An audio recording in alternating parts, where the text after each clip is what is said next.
Hoy tenemos un tema de composición y de análisis compositivo dentro de las fotografías y dentro de las obras de arte. Me gustaría iniciar hablando sobre el análisis de la composición sobre una pintura o sobre una obra de arte, para después ya entrar como de lleno al análisis de la composición fotográfica o los elementos compositivos, tanto de la fotografía como en el arte.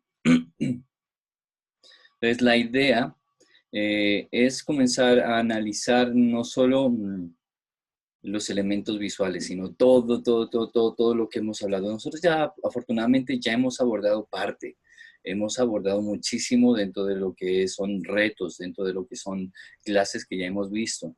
Ya hemos avanzado algunas partes de lo que son elementos compositivos, más sin embargo nos faltan algunas cosas por reforzar, algunos otros temas para mirar, y la analogía que hay entre los elementos compositivos de una obra de arte y una obra de fotográfica. Entonces, nada, bienvenidos nuevamente a todos aquí a su clase de martes con el grupo básico. Voy a ver qué voy a compartirles en este momento. Voy a iniciar compartiéndoles una página para que analicemos los elementos compositivos de una obra de arte pictórica. Recordemos que estamos basándonos desde el plano bidimensional y antes de la fotografía, los pioneros en emular la realidad, plasmarla en un formato bidimensional, pues fueron los pintores. Así que basándonos en los pintores, en cómo se plasmó la realidad en formatos bidimensionales, pues comenzamos a analizar la composición dentro de un rectángulo, ¿ok? También recordemos que los pintores comenzaron a introducirse en la fotografía con el ejercicio del cristal, es decir, con los vidrios. En un vidrio podrían ellos dibujar, calcar la realidad o la perspectiva, y de ahí, basándose en eso, pudieron encontrar también los puntos de fuga, las líneas, cosas que antes del método científico, antes de existir el método científico, pues no existía la tridimensionalidad dentro de los gráficos o las ilustraciones bidimensionales. Entonces, ha sido como un proceso súper interesante, porque la mente ha ido evolucionando hasta llegar al plano bidimensional, pero eh, emulando o presentando una figura tridimensional. En un principio, como recordemos, los seres humanos pintábamos en cavernas figuras bidimensionales también, pero no eran tridimensionales, es decir, en un formato bidimensional, es una roca, una pared, pero las figuras no tenían tres dimensiones. Si ustedes se dan cuenta, no había tridimensionalidad, no había emulación de la realidad, simplemente era siluetas y perfiles, tal como los egipcios, los jeroglíficos y todas estas ilustraciones o gráficas o diseños indígenas prácticamente no tenían tridimensionalidad. Si nosotros analizamos también lo que es las pinturas orientales, las pinturas japonesas, las antiguas, las primeras pinturas japonesas orientales, no tienen tres dimensiones, son solo dos dimensiones. Entonces ellos dibujan atrás, las cosas que hay atrás, pero las pegan en un mismo plano, es decir, no hay un atrás, siempre está todo pegado. En parte puede ser favorable en la forma en cómo podemos analizar filosóficamente esa parte del, de que todo lo vemos unido en un solo plano, sin tres dimensiones, es decir, no tengo campo de profundidad o profundidad de campo, que le llamamos en fotografía. Como no tenemos profundidad de campo, vemos todo pegado, estaríamos todo unido. En nuestra realidad no funcionamos así. Si llegaríamos a perder la profundidad de campo o la dimensión en nuestros ojos, pues no podríamos ni siquiera desplazarnos o coger, o sí, poder coger una taza o coger una cuchara para poder comer. No pudiéramos hacerlo porque no sabíamos dónde está la dimensión, dónde está la atrás, dónde está la adelante. Así que a partir después del método científico es que pudimos distinguir lo que es... hola, muy buena tarde, Paula, ¿cómo les va? Buenas tardes a todos. Pudimos distinguir lo que es profundidad de campo, lo que es tridimensionalidad y lo que es ya una emulación en 3 dimensiones en un plano bidimensional, rectangular. Entonces, recordando esa parte, voy a compartirles una página que me encontré y me parece como interesante porque aquí hay un análisis de una obra de arte de sus elementos compositivos y cómo hacen los análisis de una obra de arte, que me parece súper, súper importante, porque eso no lo hacemos en fotografía, pero me parece que deberíamos de hacerlo, no solo en las obras de arte pictóricas, sino en las obras de arte gráficas. Entonces, veamos de qué se trata. Vamos de qué se trata. ¿Cómo se escucha mi voz? ¿Cómo está escuchándose? Por favor, si me pueden confirmar si está saliendo bien el audio, les agradecería muchísimo. Bien, profe, se escucha bien.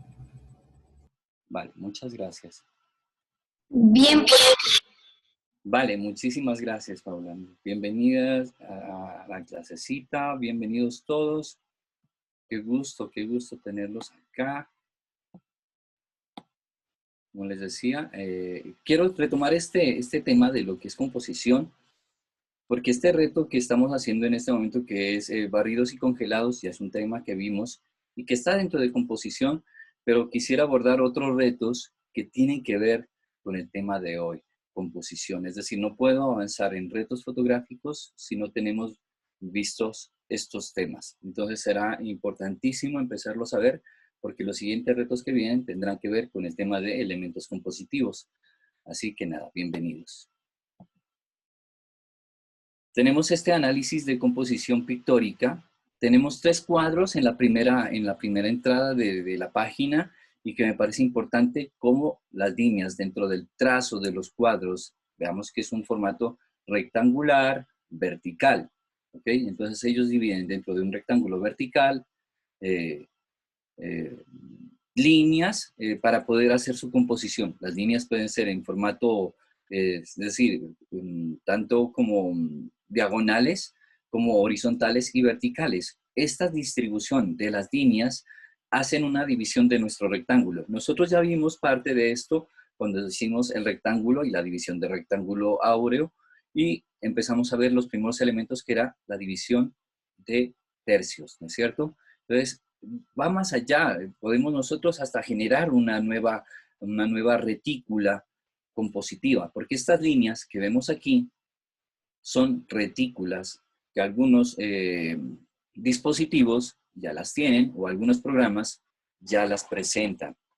Entonces, veamos esta primera retícula que es donde la gráfica de mano izquierda es la que van a hacer el análisis, pero veamos que la gráfica que está a mano derecha tiene unas líneas diagonales y que las vamos a poder ver también en las composiciones de líneas en Photoshop. Cuando uno hace recortes en Photoshop, le salen estos tipos de retículas. Cuando uno hace recorte, el comando de recorte y después les das la letra O, con la letra O él va cambiando de retículas y tú podrás ver retículas diagonales, división de tercios, zona áurea. Es súper interesante y súper importante eso porque después uno puede generar los recortes en postproducción, dado el caso en que ya la toma ya haya sido y que uno puede ajustar los elementos dentro de esa retícula. Entonces, veamos que esta distribución de líneas nos divide el rectángulo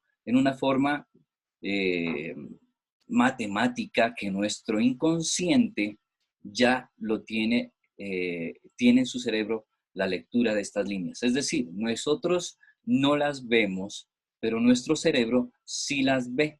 Extrañamente, como vemos aquí, esta cantidad de líneas que se van hacia un punto de fuga, hacia esta puerta en el medio, nosotros no las vemos, pero nuestro cerebro sí ve esta composición que va realizando a través de estas líneas y que llega a esta puerta. Asimismo, nuestro cerebro no ve este triángulo que está aquí, pero nuestro inconsciente sí logra ver que está compuesto en esta manera, es decir, la distribución de elementos está dentro de este triángulo. Es decir, que la composición nos genera un triángulo.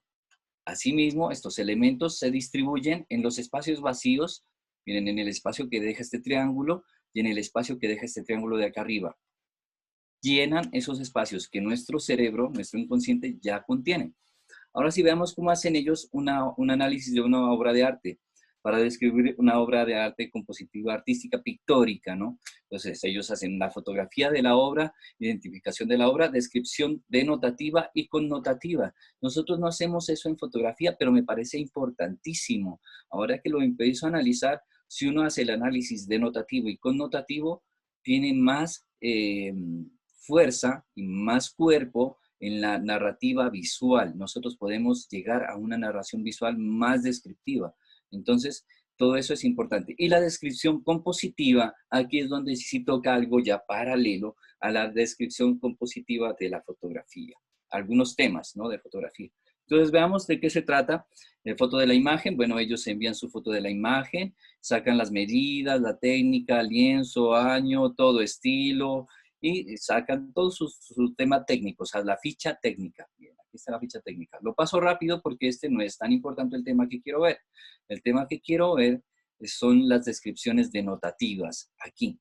La descripción denotativa que dice que también es de denominar la lectura descriptiva, es la descripción literal de lo que se observa. Veamos a la descripción como tal, al ejemplo. ¿Okay? Se trata de un cuadro rectangular alto en donde se aprecia un grupo de personas dispuestas en una plazoleta al aire libre, ya que se puede apreciar el cielo pleno al día. Es decir, empieza a describir lo que hay dentro de la fotografía o dentro de la obra pictórica, y que eso nosotros deberíamos de hacerlo. Cuando vemos algo, debemos de decirnos, ah, que hay tal, tal, tal, y aunque ya es muy obvio, aunque ya parece ser muy obvio, eso es lo que nos genera a nosotros una narrativa visual.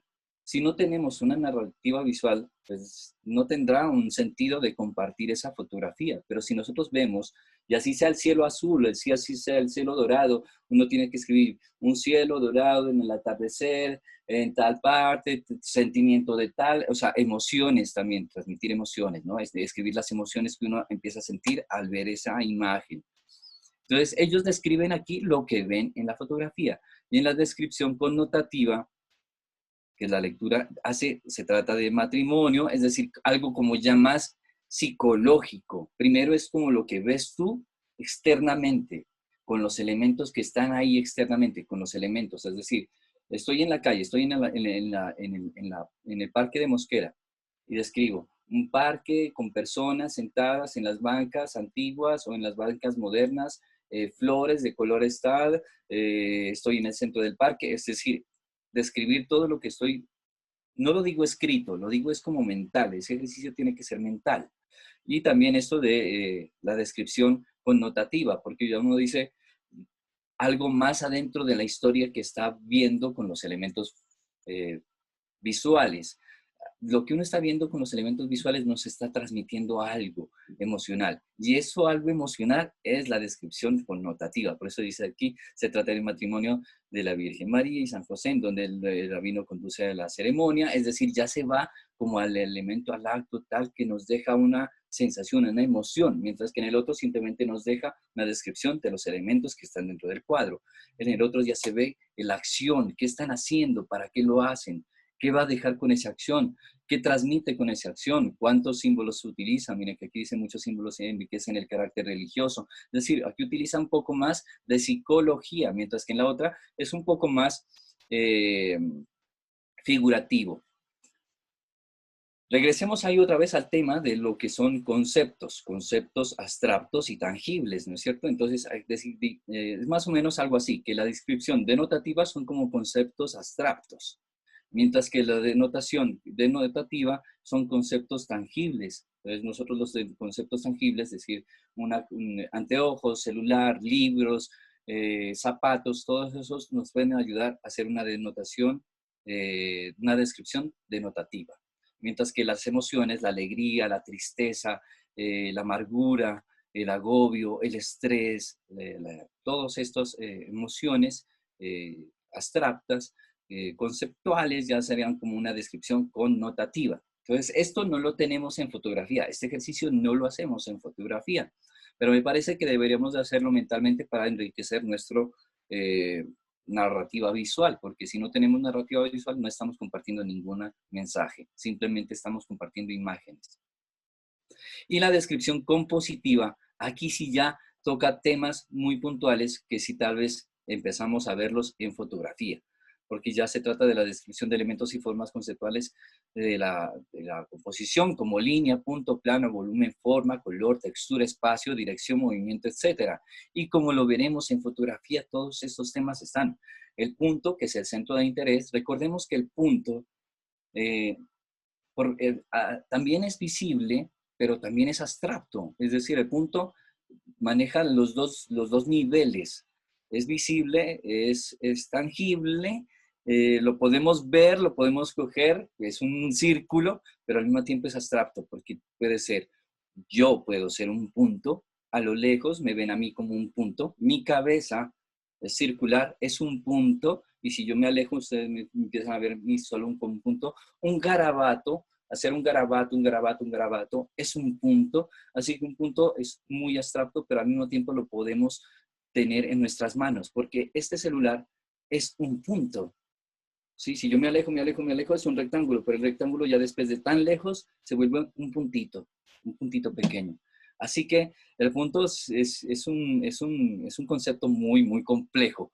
Y la línea, que es el desplazamiento del punto, o, o puntos consecutivos, ¿no es cierto? Esa es la línea, puntos consecutivos o el desplazamiento de un punto nos genera una línea. El volumen, pues ya se compone por varias líneas. La forma es la que nos silhuetea la línea. El color, ya lo hemos visto, como lo hemos visto en los anteriores temas, que viene dentro del fenómeno de la luz, la división y la descomposición de la luz, es el fenómeno del color. La textura, que ya la empezamos a manejar también con el tacto. Recuerden que el tacto también es parte importante de la textura, porque no solo la vemos, también la percibimos. El espacio, la dirección, el espacio, es decir, el rectángulo, la dirección hacia donde van las líneas y el movimiento que nos generan estas direcciones. Todo esto sí lo vemos en fotografía, esto sí lo vemos en fotografía y esto ya se genera ya composición fotográfica. A partir de estas retículas, ya en fotografía también empezamos a hacer la descripción de todos estos elementos compositivos y en algunas partes empezaremos a ver que los elementos compositivos que hoy estamos hablando y que hoy estamos observando, en algunas partes no lo hablan como elementos compositivos, sino como ley compositiva. Entonces, o reglas compositivas. Yo he optado por quitar lo que son términos, leyes compositivas o reglas compositivas. Vamos a hablar de elementos todo el tiempo. Entonces, elementos compositivos, elementos, división de tercios, no vamos a hablar de leyes porque eso nos limita muchísimo. Es decir, si nosotros hablamos de leyes, pues ya estamos como muy, muy... Profe, creo que aquí hay un compañero en espera. Sí, te agradezco muchísimo. Sí, ya. Porque es que estaba compartiendo la pantalla, entonces no miraba. Muchas gracias. Ahorita que dejé de compartir, ya los ingresé. Bienvenidos a todos los que acabaron de ingresar. De todas maneras, la primera parte queda grabada, si no la escucharon, y me parece también importante que la puedan observar, porque ahí es donde hacemos el análisis de la obra pictórica denotativa, el análisis denotativo y connotativo, que deberíamos hacer ese ejercicio mentalmente. Bienvenidos. Gracias por estar por acá y por ser tan pacientes. Voy ya a quitarles el audio. Todos. Silenciar. Perfecto. Está uniendo a Isabela. Muy bien, bienvenidos todos. Ahora sí, ya entremos al tema de lo que son elementos compositivos dentro de la fotografía. Ya tocando este preámbulo y hablando de que el último tema del análisis de una obra pictórica, que ya fue la descripción compositiva, donde vimos línea, punto, plano, volumen, forma, color, textura, ahí ya comenzamos a hablar de fotografía también. Entonces, hablemos del centro de interés o el punto de interés, qué sé yo, o lo que nosotros queremos fotografiar, el elemento que queremos fotografiar. A veces puede ser texturas, a veces puede ser un objeto, a veces puede ser un retrato, a veces puede ser el paisaje. Entonces, ¿qué es el centro de interés? Hablemos del centro de interés y les voy a compartir aquí un pequeño texto sobre lo que es el centro de interés y sobre lo que vamos a hablar hoy, que son elementos compositivos dentro de la fotografía. Vamos a ver.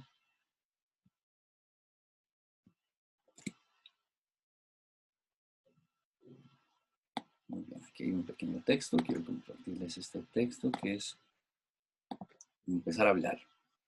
Dice, identificar el centro de interés. Cada fotografía tiene o debería de tener un centro de interés. ¿Qué es la foto? Es la fotografía de tu novia, es una fotografía de pirámides en Egipto, debería ser obvio. Cualquiera que mire la fotografía, entender lo que queremos enseñar en la foto, totalmente de acuerdo con el texto. Más sin embargo, en algunos casos, cuando fotografiamos texturas, colores, es decir, fotografías abstractas, pues el centro de interés se vuelve un poco más complejo, ¿no es cierto? El centro de interés ya vendría a ser las sensaciones y emociones que transmiten algunas texturas, algunas formas geométricas o algunas composiciones abstractas en fotografía abstracta. Pero la mayoría de veces encontramos que el centro de interés sí lo podemos observar en nuestras fotografías, en nuestros ejercicios. Yo creo que ustedes lo han visto y voy a ver si lo puedo compartir aquí, la pantalla completa de nuestro grupo fotográfico Mosquer 1 y de una vez comenzar a analizar sobre nuestras fotos también, que ya hemos hecho parte de los ejercicios de composición y me parece importantísimo eso, valorar eso que ya hemos hecho. Si vemos aquí nosotros en nuestros ejercicios, ya tenemos centro de interés en estos ejercicios de retrato. El centro de interés es el retrato. Aquí el centro de interés es el zorrito que está con las luces. Aquí el centro de interés es el rostro, es el retrato. Aquí el centro de interés es la vela y las manos. Acá el centro de interés son los limones. Es decir, en las fotografías siempre va a haber un centro de interés. En algunos más obvio y más visual y en algunos otros no tanto. Uno tendría que esforzarse un poco más. Sin embargo, ya depende de uno también empezar a dirigir el cerebro del lector visual, porque uno empieza a leer visualmente según también la intención del fotógrafo. Y el fotógrafo permite que eso lo desarrolle uno, que el cerebro vaya dirigiéndose hacia el centro de interés. Entonces, veamos que todos tienen centro de interés. Miren, el centro de interés son las motos, el centro de interés son las copas, el centro de interés es el cañoncito, el centro de interés es el reflejo o las líneas, el centro de interés son las flores y las gafas, el centro de interés es el gatito. Todos tienen un centro de interés. Pero como nos damos cuenta en todas las fotografías, el centro de interés no está en el centro. Es decir, no todo el tiempo tenemos que quedarnos con la parte literal de que el centro de interés tiene que estar en el centro. No siempre está en el centro. El centro de interés es simplemente el elemento al que estamos fotografiando o el que nos transmitió algo y nosotros queremos fotografiar. Nosotros tenemos que ser sinceros con nosotros mismos. Por eso yo les digo, seamos sinceros y digamos, ay, qué hermoso esto que miré. Pero ¿qué miré? ¿Qué es lo que me hizo sentir esto que está bonito para fotografiar? Es la flor, es el atardecer, es esa señora, ¿qué es? Porque eso que me invitó a fotografiar, ese es el centro de interés y ese es el que tengo que empezar a reforzar. Así que aquí todos tenemos un centro de interés, miren, todos tienen un centro de interés. Y el centro de interés también se convierte como en el mensaje, es importantísimo eso, porque se convierte en el mensaje. Vamos a ver, les voy a compartir eso. Voy a continuar compartiendo también nuestras fotografías porque ahí están ya los ejercicios hechos y eso me parece genial porque hemos avanzado en gran medida. Hemos avanzado en gran medida y eso es importante.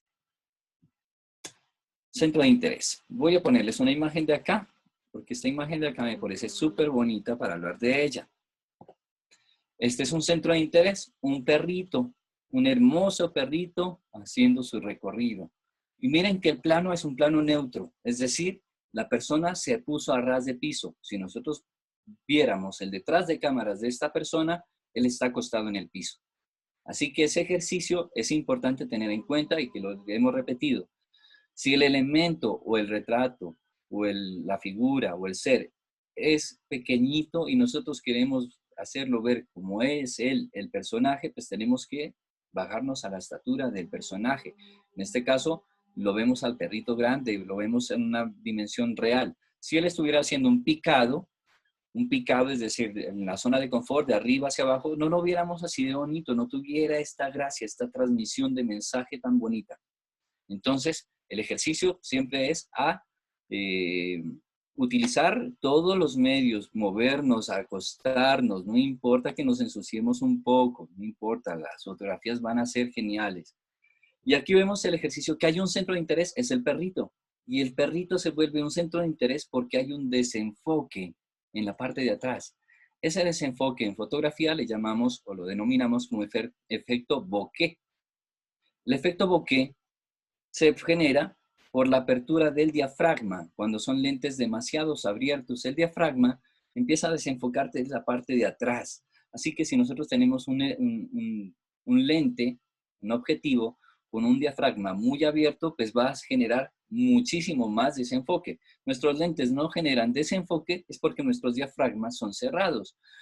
Asimismo, sucede con nuestros ojos. ¿Se acuerdan que yo les hablaba que cuando uno no alcanza a ver a la distancia hace ojitos chinos para poder ver, por ejemplo, uno está esperando la ruta del bus y no alcanza a ver la ruta del bus? Lo que hace para poder enfocar es cerrar los ojos, es decir, cerrar el diafragma y enfoca todo. Lo contrario, si abres el diafragma todo, desenfocas lo que está atrás. Por eso el ojo hace también ese ejercicio. Importantísimo tener en cuenta eso. Entonces, el efecto bokeh aquí nos genera el centro de interés. Pero el perrito tiene un movimiento, el cuerpo no está en el centro, no está totalmente simétrico, ni las orejas están simétricas, es decir, el animalito no está simétrico. Pero si vemos que su nariz de pronto está en el centro, es decir, si hay una división por aquí en el medio, si dividimos en el medio, la nariz sí está dividiendo el plano rectangular en la mitad. Más sin embargo, que sea el centro de interés no significa que tenga que estar en el centro, ¿ok? Puede estar en un lado, en una esquina, en un borde. Eso ya depende de nosotros en la distribución del rectángulo áureo. Se pasa súper rápido. Yo sé que esta clase se va a pasar volando porque es súper larga y es temas larguitos. Miren que en la introducción me demoré más en el tema de hablar de la obra de arte, pero era importante hablar de ello para que nosotros veamos la fotografía con otros ojos, porque si no entraba con esa parte denotativa y connotativa, la descripción denotativa y connotativa, nosotros no viéramos esta fotografía como la vemos ahorita, que ya es un perro en un prado corriendo, ¿sí? Transmitiéndonos su felicidad, un cachorrito. O sea, ya empezamos a describir, hay una narrativa visual, que nosotros debemos hacer ese ejercicio siempre. Entonces, vemos que hay un centro de interés y que hay un elemento, más sin embargo, no todo el tiempo suelen ser un solo elemento, pueden ser varios elementos los que componen un centro de interés. Aquí hay un texto que nos complementa lo que estoy hablando, que aunque se denomine centro de interés, no tiene que necesariamente el objeto estar colocado en el centro de la fotografía, ni el objeto se ocupa la mayor parte de la imagen. Esto es importante también. El centro de interés no todo el tiempo tiene que estar ocupando la mayor cantidad de porcentaje en nuestro espacio del rectángulo. Puede ser tal vez hasta un elemento más pequeño dentro de la proporción de nuestra fotografía. Y ese es el centro de interés. Entonces, tenemos que empezar a analizar por qué y cómo lo empezamos a exaltar más al centro de interés. La elección del centro de interés es la primera regla de una buena composición, ya que es la más importante, obvio, porque es el elemento a transmitirlo o a poderlo fotografiar. Simplemente decide antes de disparar el motivo sobre el que quieres tomar la fotografía. Y a partir de ahí, todo lo que tienes que hacer es enfocar o desenfocar el elemento sobre lo que quieras centrarte del interés. Claro, no solo enfocar o desenfocar con la parte del lente, sino enfocar y desenfocar con los elementos que tenemos alrededor. Es decir, si tenemos muchos elementos distractores, porque aquí ellos aplican en esta fotografía el efecto bokeh, porque hay elementos distractores atrás, que si yo no le hago el efecto de bokeh, el desenfoque atrás, me va a robar toda la lectura del centro de interés que es él. Entonces todo se va a contaminar, ¿ok? Entonces para no contaminar la imagen y que el centro de interés se enfoque más en él, recordemos que el enfoque en este sentido literal ellos lo utilizan como que se centre más en él, ¿ok? Se centre en él, hacen el desenfoque o el efecto de bokeh, ¿ok? Es muy importante esa parte de ahí. Es importantísimo. El segundo punto, el segundo elemento compositivo. Estamos viendo elementos compositivos de la fotografía. Relleno de encuadre. Este ya lo vimos. Yo creo que ya se acuerdan ustedes cómo fue el ejercicio de rellenar el encuadre. ¿Se acuerdan en el reto rellenar el encuadre, en nuestras fotografías de rellenar el encuadre, que era cerrar el plano? Perfecto, este ya lo hicimos, ya lo complementamos, simplemente recordémoslo. Esta regla puede parecer bastante obvia, pero es cierto que muchas veces fallamos al aplicarla. Si queremos contar en una foto, podemos ocupar la mayor parte es con ese algo obvio. Es decir, aquí lo que está hablando es cerrar el plano, cerramos el plano. ¿Ok? Entonces el ejercicio es siempre cerrar el plano. ¿Por qué cerramos el plano? Porque hay de pronto elementos a los alrededores que nos están robando el centro de interés, nos están contaminando el lenguaje. Tal vez si nos acercamos más y cerramos más el plano, si rellenamos el encuadre, hablamos más sobre ese centro de interés y decimos más en la fotografía que con todo lo que capturamos en la zona de confort. Es decir, aquí llegué, tomé y listo, me fui. Y no me acerqué tal vez al elemento que me llamó la atención, simplemente desde acá, porque la mente sí hace eso, es que el ejercicio de la mente es diferente a la cámara. Mientras nuestra mente ve todo y selecciona algo con la mente y se queda enfocado en él, la cámara fotográfica no hace ese ejercicio. Tenemos que nosotros hacer con todos los elementos compositivos, acercarnos lo que nuestro cerebro hace, acercarnos a hacer eso, a emular eso. Es un fallo demasiado común el querer sacar demasiadas cosas en una única foto. Perdón. Y es cierto, es verdad. Uno quiere meter todo en una fotografía, componer con muchas cosas y menos es más. Entonces, a veces las fotografías se compiten, ¿sí? Precisamente por ese tema, porque hay tantos elementos que no se sabe cuál es el centro de interés, que el de allá o el de acá. Entonces tenemos que empezar a seleccionar y a empezar a limpiar, a quitar y dejar el centro de interés. Y a reforzarlo. Decirle, darle vida y hasta que el centro de interés quede muy presentable, muy legible, esa es la palabra. No voy a mostrar ejemplos de relleno de encuadre porque ustedes hicieron el ejercicio de relleno de encuadre, así que los felicito por ese reto cumplido. Vimos muchos ejercicios de relleno de encuadre, más sin embargo, los que no lo han hecho, los invito a ver los ejercicios dentro del reto, de los ejercicios que tenemos del grupo básico, cuando hicimos relleno de encuadres. Apóyate en líneas es la tercera elemento compositivo. Las líneas son un elemento de importancia vital en las artes visuales. Las líneas nos aportan formas y contornos. Las líneas nos dirigen la mirada del espectador hacia la parte de la foto o otra. Es decir, las líneas nos desplazan, son las direcciones, ¿no? Las líneas tanto nos desplazan, son direcciones y al mismo tiempo nos encajan, nos generan espacios. Y es aquí también donde forma gran importancia otra vez aquí lo que es esta imagen de acá. Las líneas compositivas de la retícula. Es decir, si nosotros vemos las retículas compositivas que nuestro cerebro ya tiene en su cerebro, en su inconsciente, estas líneas, estas ya son inconscientes, están en el inconsciente, no las vemos. Por ejemplo, aquí esta línea vertical que sube, que va de abajo hacia arriba, y que se une acá con esta de línea de acá. Esta nosotros no la vemos, pero nuestro cerebro ya está compuesto de que el cuerpo humano, cuando está parado, está en posición vertical. Y si nuestro cuerpo en posición vertical de lejos es una línea, es decir, nosotros somos una línea cuando estamos de pie y cuando estamos recostados somos una línea recostada, posición horizontal. Entonces, nuestro cuerpo ya está generando una línea. ¿Okay? Hay líneas más visibles y hay líneas no tan visibles. ¿Dónde vemos líneas más visibles y más pronunciadas? Pues en la arquitectura. Así que en la arquitectura será un apoyo importantísimo de líneas. Miren esta línea atrás mío. Esta línea atrás mío que está atravesándome la cabeza. estos elementos, esta parte de acá, esta línea de acá, esto que me está atravesando, no debería de pasar en un retrato, porque esta línea inconscientemente, el lenguaje lo que hace es atravesar mi cabeza. Miren, atraviesa de un lado a otro. Perdón, es así. Esto es lo que está haciendo. Me atraviesa de un lado a otro la línea. ¿Ok?